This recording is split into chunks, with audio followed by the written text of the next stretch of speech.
All right, guys, this is the computer portion so that you can figure out how to do this on the computer if you can't follow, if you're having a hard time following the directions on the paper.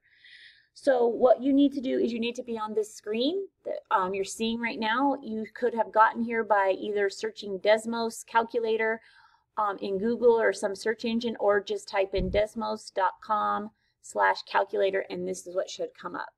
Now you should have next to you the table for the tadpole data, the one that has the age and the tail. It's on the second page of your notes, the back page down at the bottom. Okay, so the first thing you want to do is you want to come right here to this plus sign and pull down this menu, and you want to click on table. Okay, now the X values right here are going to be the age of the tadpole in days, and then the Y values right here are going to be the length of his tail. So in our notes, it actually, okay, so we want to put these in. So we're going to put the age down the side right here. Now you can either put the number in and then hit enter, or you can put the number in and hit the down arrow. It doesn't matter either way.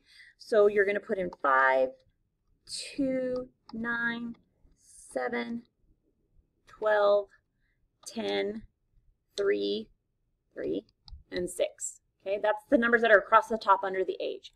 Now up here under Y, you're going to put in the tail length. So 14, 15, 3, 8, 1, 3, 12, and 9. And again, if you aren't sure where I got these numbers from, check your notes. The second page, it's the table with all the values in it for the tadpole example that we did.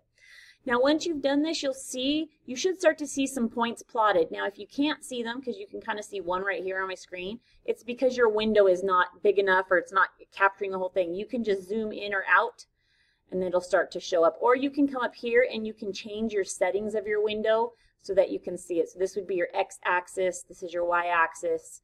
And you can even over here where it says step, you can change it so that each line is worth like 2 or 5 or 10 or something like that if it makes it easier. Especially when it comes to the homework. I think there's one that you have to get up to 200, and so it would be easier to make this a 20. Okay. All right. So now we've got this. Here's our scatter plot. Now you'll see right here that this has a 1. We want to actually come down here to where it's 2 and click on inside this box so that your cursor is there. Now if you go to the last page of your notes, the top it says step 3. It says create your line of best fit as follows.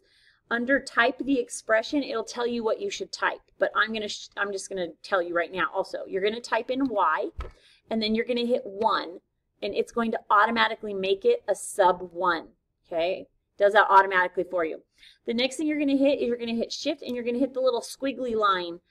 If you're not sure where it is, on my keyboard, it's at the top left, right under the escape button. Okay, you just have to hit shift. It's the shift button, or the shift part of it, that key. Then you're gonna hit M, and you'll start to see stuff start popping up. Then X and 1, and again it should be a sub 1, and you'll see that this line pops up. This is just the Y equals MX line, Y equals X, but this is not our line of best fit. This is just the Y equals X line. So what you have to add is plus and then B, and now all of a sudden we have our line of best fit that follows our data. Okay, so what some other things we have are this information over here. Under the perimeters right here, this M is your slope. Okay, so here's our slope. And then this B right here is actually our y-intercept. So if we were to make, if we needed to write out what our equation of our line of best fit would be, I would simply write, and I wouldn't do this here, I'm just doing it here so you can see it on the screen. I would write y equals, and then my M is negative 1.48204, but I'm actually going to round that to 100 or tenths. So I'm going to round it to a negative, a negative 1.5, okay? And then I'm going to type in x because my slope always has my x with it. And then my y-intercept is this number right here, and again I'm going to round it to tenths, so it's going to be a plus 18.1. Now you'll see that it graphed that same exact line. Well, it's a little off actually. Look at that. Oh, that's because we rounded. That's why. Okay.